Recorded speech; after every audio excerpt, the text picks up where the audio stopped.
कुरान व हदीस में हमबस्तरी के दो ज़बरदस्त तरीके। शोहर के ऊपर बैठकर हमबस्तरी करना जायज़ है या हराम? अल्लाह हक बात कहने से नहीं शर्माता। इस वीडियो में कुरान व हदीस से साबित दो बेहतरीन तरीके बयान किए गए हैं और साथ ये भी बताया गया है कि बीवी शौहर के ऊपर बैठकर हमबस्तरी कर सकती है। हमबस्तरी करने के दो ऐसे तरीकों को बयान किया गया है जिसको तकरीबा हर औरत पसंद करती है। दरअसल मियाँ बीवी से ताल्लुक के कुछ ऐसे मसाइल हैं कि जिनका जानना हर मुसलमान मर्द और औरत के लिए ज़रूरी है। मसला याद रहे कि शादी से पहले मियाँ बीवी और औलाद के हुकूक के मसाइल सीखना फ़र्ज़ है।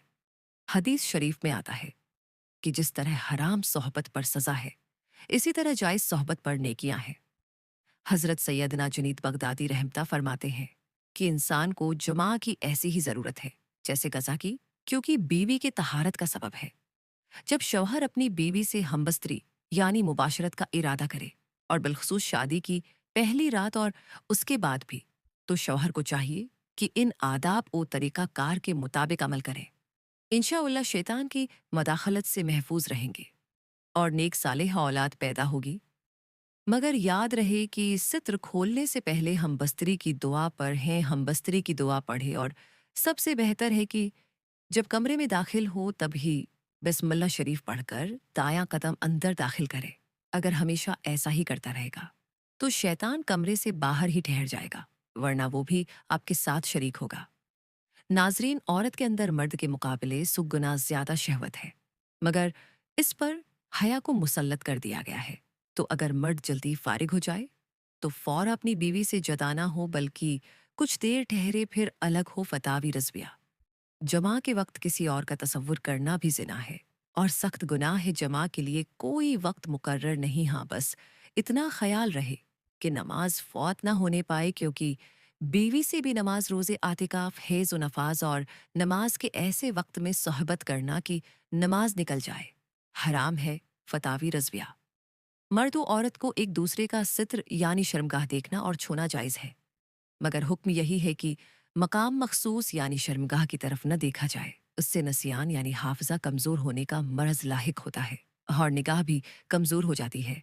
हमबस्तरी से फरागत के बाद मर्द और औरत को अलग अलग कपड़े से अपना सित्र साफ करना चाहिए, क्योंकि दोनों का एक ही कपड़ा इस्तेमाल न नफरत और जुदाई का सबब है।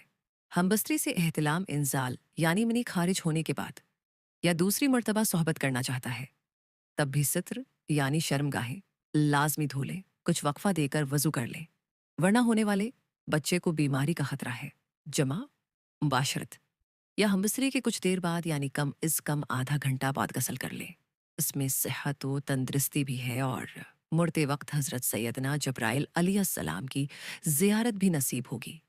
जमा के फौरा बाद पानी पीना सेहत के लिए मुफीद नहीं, लिहाजा कुछ वक्फे के बाद पानी पी सकते हैं। इस्लाम इंसानी जिंदगी के तमाम तकाजे हुस्न खूबी पूरे करता है, बल्कि जिंदगी के तमाम उमूर के लिए पाकीज़ा उसूल और फितरी निज़ाम पेश करता है।